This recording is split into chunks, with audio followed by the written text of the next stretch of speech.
ભારતના પશ્ચિમી બંગાળમાં મહિલાઓ અને બાળકો પર થયેલા અમાનુષી અત્યાચાર અને હિંસાના વિરોધમાં આજે ઓજસ્વીની નારી શક્તિ સમિતિ રાજકોટ દ્વારા જિલ્લા કલેક્ટરને આવેદનપત્ર પાઠવવામાં આવ્યું।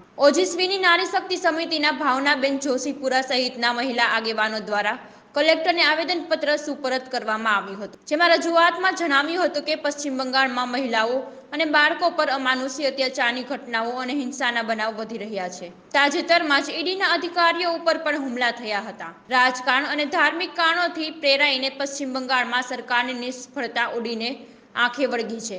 ભારતીય બંધારણની નીતિ અને નાગરિકતાના હિતોનું સુરક્ષા અને સલામતી ખાતર કલેક્ટરને આવેદનપત્ર પાઠવવામાં આવ્યું।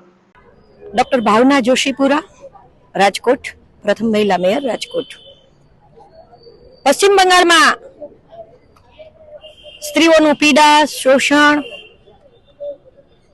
માનવીનો પણ વેપાર થાય, માનવ અધિકારનું હનન, આ પ્રકારની જે વાત ખાસ દ્રશ્ય શ્રાવ્ય માધ્યમને હું અભિનંદન આપીશ કે વાતની પીડા આપણે આખા દેશમાં તમામ સ્ત્રીઓ પાસે પહોંચાડી। રાજકોટ શહેરની મહિલાઓ પણ આજે વ્યથિત છે કે આપણી એક બેન આટલી બધી મૂંઝાઈ છે। 2017માં ઉપાડી ગઈ, વેચી નાખે, ફરિયાદ કરે, માં ધક્કા ખાય, કોઈ ફરિયાદ ન લે, અને ખબર પડી કે આવા તો અનેક બહેનો અને અનેક ઉપર આવા યૌન શોષણ।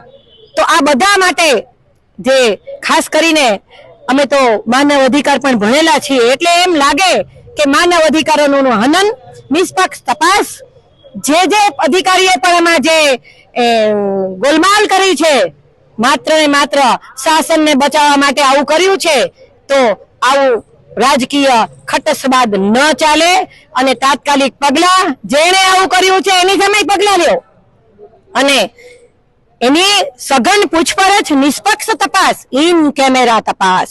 બંધારણમાં જે છે ને અધિકારો, એ તો હું બંગાળના રાજ્યવાળાને કહીશ કે સાહેબ તમે આ વાતને ખરેખર એક્સપિરિયન્સમાં એટલે કે અમલીકરણમાં એ સાબિત કરો તમે, અને મહિલાઓના અધિકારોનું રક્ષણ એ જ આ મહિલા દિનનો સંકલ્પ હોઈ શકે। આજે અમે કાંતાબેન કથિરિયાની આગેવાનીમાં આખા રાજકોટના તમામ સંસ્થાઓને એમણે એકત્ર કર્યા છે। બેન જસ્મીનબેન છે